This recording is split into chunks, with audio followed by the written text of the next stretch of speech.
It's coming up to 7:30 now, at a time when cyberbullying is making the headlines. It appears that the number of teens self-harming is also on the rise. A new study will explore why nearly 1 in 2 young people will hurt themselves on purpose. Associate Professor of Psychology at Victoria University, Mark Wilson, leads the study. He's with us now. You've been working in this field for years now. You've got two PhDs, a master's. What are you hoping to achieve with this new study? Why are you doing it?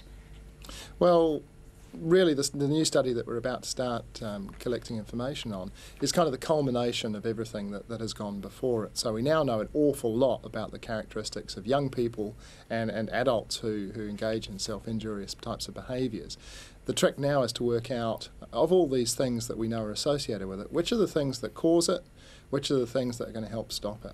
Because there doesn't seem to be a lot of understanding about why teenagers do this. Well, yeah, I agree with that. In terms of, as a research area, it's a relatively recent thing. There's a lot more interest in it now than there has been previously, and there are 2 reasons for that. One, I think, is that we're probably more aware that it happens. The other is that, as you've already mentioned, I think there's a good chance that this has increased in recent times. The research that we've done, one of my PhD students, Jessica Garish, surveyed 1,200 secondary school students, found that round about half of them reported that they'd harmed themselves at least once, but about 20% of them actually went on to do it for an extended period of time. It became a chronic coping strategy for them. Okay, we've seen movies like The Black Swan come out recently, and yet we know we have to talk about taboo subjects in our society. So what role does the media have to play in this? Yeah, well, it is a taboo topic, and I think that's one of the reasons why people have been quite horrified at these statistics. I'd like to sort of suggest that people shouldn't over-dramatise them too much. I think that the role that the media plays is not in causing young people or anybody to do these sorts of things, but it does raise awareness.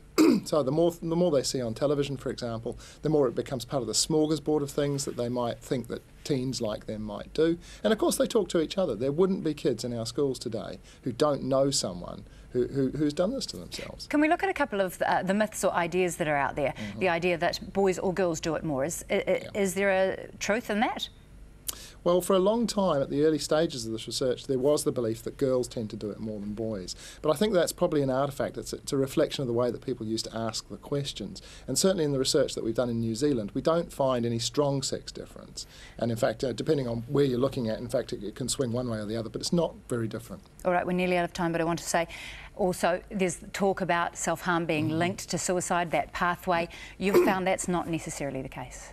Well, internationally, there's good reason to think that self-injury isn't the same thing as a suicide attempt, and one of the reasons for this is that many of the ways that people choose to self-injure are incredibly likely to actually cause death. So that's one of the premises for believing that it serves some kind of other function. And in fact, for some people, scratching yourself, for example, might be a way of actually dealing with the overwhelming types of feelings that might otherwise lead to even more serious types of behaviour. All right, well, we wish you well on the study and look forward to hearing some of the results, because obviously understanding why is the aim. Mark Wilson, thanks for joining us. Thank you.